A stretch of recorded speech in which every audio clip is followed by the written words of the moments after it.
আসসালামু আলাইকুম, স্বাগত জানাচ্ছি মেহেরিস মম কিচেনে। কেমন আছেন সবাই? আশা করি ভালো আছেন। আল্লাহর অশেষ রহমতে আমিও ভালো আছি। বন্ধুরা, ফিরে এলাম নতুন আর একটি রেসিপি নিয়ে। আজ আপনাদের তৈরি করে দেখাবো কাঁঠাল পাতায় তালের ভাপা পিঠা।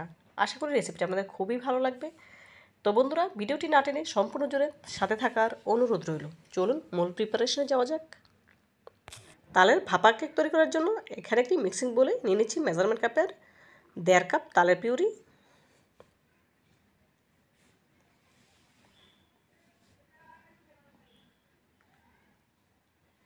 দেব 1/3 কাপ চিনি,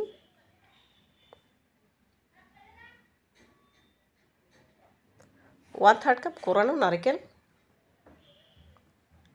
পরিমাণ মতো লবণ। এখন হ্যান্ড উইক্সের সাহায্যে সবগুলো উপকরণ একসাথে ভালোভাবে নেড়ে মিশিয়ে নেব। ভিডিওর শুরুতে আপনাদের কাছে ছোট্ট একটি রিকোয়েস্ট রইল, যারা আমার ভিডিওটিতে এখনও লাইক দেননি, লাইক দিতে ভুলে গিয়েছেন, প্লিজ একটি লাইক দিয়ে দেবেন। আর যে সকল বন্ধুরা আমার চ্যানেলে নতুন ভিজিট করেছেন, চাইলে চ্যানেলটি সাবস্ক্রাইব করে আমার পাশে থাকতে পারেন। এতে করে যখনই আমি নতুন কোনো ভিডিও আপলোড করব, সবার আগে আপনার কাছে পৌঁছে যাবে। অলরেডি যারা সাবস্ক্রাইব করে নিয়েছেন, আপনাদেরকে জানিয়ে অসংখ্য ধন্যবাদ। দেখুন বন্ধুরা, মেশানো হয়ে গেলে এখন এর সাথে অ্যাড করে দিচ্ছি মেজারমেন্ট কাপের 1 কাপ শুকনো চাউলের গুঁড়া। এখানে আমি শুকনো চাউলের গুঁড়া অ্যাড করেছি, আপনারা চাইলে ভেজা চালের গুঁড়া দিয়েও এই পিঠাগুলো তৈরি করতে পারবেন, কোনো অসুবিধা নেই। আমি হ্যান্ড উইক্সের সাহায্যে মেশানোর চেষ্টা করেছিলাম, কিন্তু মিক্সিং বোর্ডটি ছোটো হয়ে গিয়েছে, সেজন্য মেশাতে পারলাম না। এখন একটি স্প্যাচুলার সাহায্যে খুব ভালোভাবে নেড়ে মিশিয়ে নিচ্ছি। দেখুন বন্ধুরা, নেড়ে চেড়ে খুব ভালোভাবে মিশিয়ে নিচ্ছি।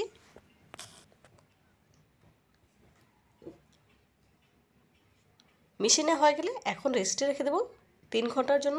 আপনাদের হাতের কাছে যদি সময় থাকে তাহলে আপনারা 5 থেকে 6 ঘন্টাও এই মিশ্রণটি রেস্টে রেখে দিতে পারেন। এখন ঢাকনা দিয়ে ঢেকে দেব। ফিরে আসছি 3 ঘন্টা পর। দেখুন বন্ধুরা, 3 ঘন্টা পর ফিরে এলাম। এই 3 ঘন্টায় পিঠা তৈরির জন্য মিশ্রণটি পারফেক্টভাবে সেট হয়ে গিয়েছে। এই পর্যায়ে এর সাথে অ্যাড করে দেব হাফ চা চামচ বেকিং পাউডার, দেব হাফ চা চামচের থেকেও অর্ধেক মানে কোয়ার্টার চা চামচ পরিমাণ বেকিং সোডা। আবারও নেড়ে খুব ভালোভাবে মিশিয়ে নেব। বন্ধুরা, এই পিঠাটি তৈরি করার ক্ষেত্রে অবশ্যই আপনাকে মিশ্রণটি 3 থেকে 4 ঘন্টা কম করে হলেও রেস্টে রেখে দিতে হবে। আপনাদের হাতের কাছে যদি সময় থাকে তাহলে আপনারা 5 থেকে 6 ঘন্টায় এই মিশ্রণটি রেস্টে রেখে দিতে পারেন। এতে করে পিঠাগুলো পারফেক্টভাবে তৈরি হবে। দেখুন বন্ধুরা, খুব ভালোভাবে নেড়ে মিশিয়ে নিয়েছি। এদিকে কিছু কাঁঠাল পাতা আগে থেকে খুব ভালোভাবে ধুয়ে মুছে নিয়েছি। দেখুন, এখন এক এক করে সবগুলো কাঁঠাল পাতা মুড়ে নেব। এখন একটি কাঠির সাহায্যে অ্যাডজাস্ট করে নিচ্ছি। আপনারা চাইলে টুথপিকের সাহায্যেও এই কাজটি করে নিতে পারেন।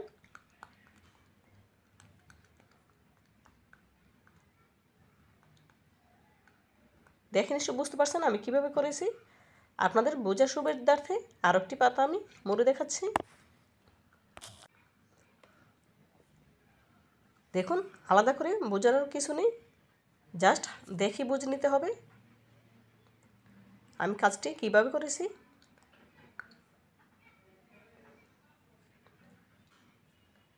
একই প্রসেসে সবগুলো পাতা প্রস্তুত করে নেব।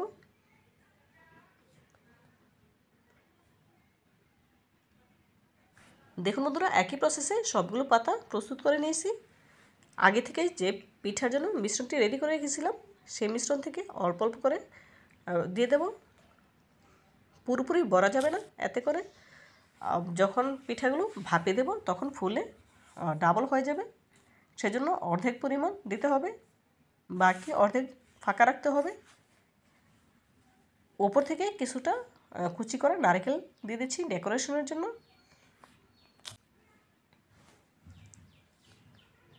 দেখুন আমি কিভাবে কাজটি করেছি, দেখে নিশ্চয়ই বুঝতে পারছেন।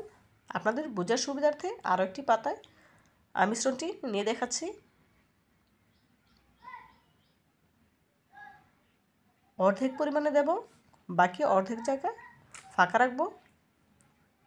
আবারও ওপর থেকে কিছুটা কুচি করা নারকেল দিয়ে ডেকোরেশন করে নেব। আমি কিন্তু মিশ্রণটিতে আগে থেকে নারকেল অ্যাড করেছি, সেজন্য এর থেকে বেশি নারকেল দেওয়ার প্রয়োজন নেই।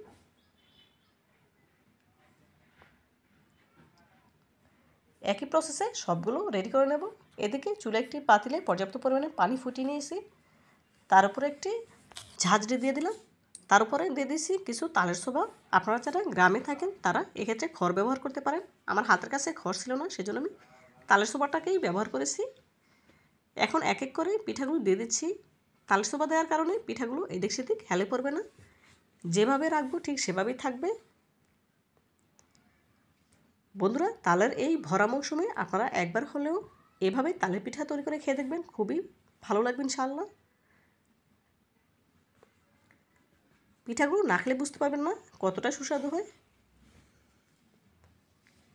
দেখুন বন্ধুরা, এক এক করে সবগুলো পিঠা দিয়ে দিচ্ছি।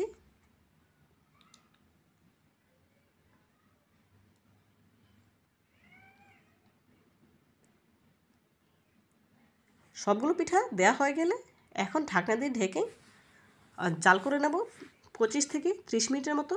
ফিরে আসছি 30 মিনিট পর। দেখুন বন্ধুরা, ফিরে এলাম 30 মিনিট পর। এই 30 মিনিটে পিঠাগুলো আমার তৈরি হয়ে গিয়েছে। এখন আপনাদের একটি পিঠা চেক করে দেখাবো। দেখুন, একটি কাঠির সাহায্যে চেক করে নিচ্ছি। কাঠিটি একদম ক্লিন এসেছে, দেখে নিশ্চয়ই বুঝতে পারছেন। তার মানে পিঠাগুলো আমার তৈরি হয়ে গিয়েছে। এখন চুলাটি বন্ধ করে দিয়ে চুলা থেকে নামিয়ে নেব। পিঠাগুলো যখন কিছুটা ঠান্ডা হবে তখন আপনাদের পরিবেশন করে দেখাচ্ছি।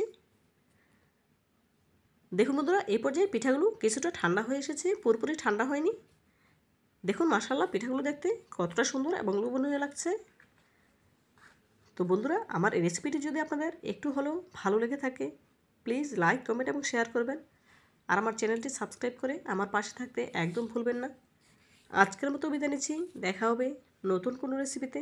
ভালো থাকবেন সবাই, আল্লাহ হাফেজ।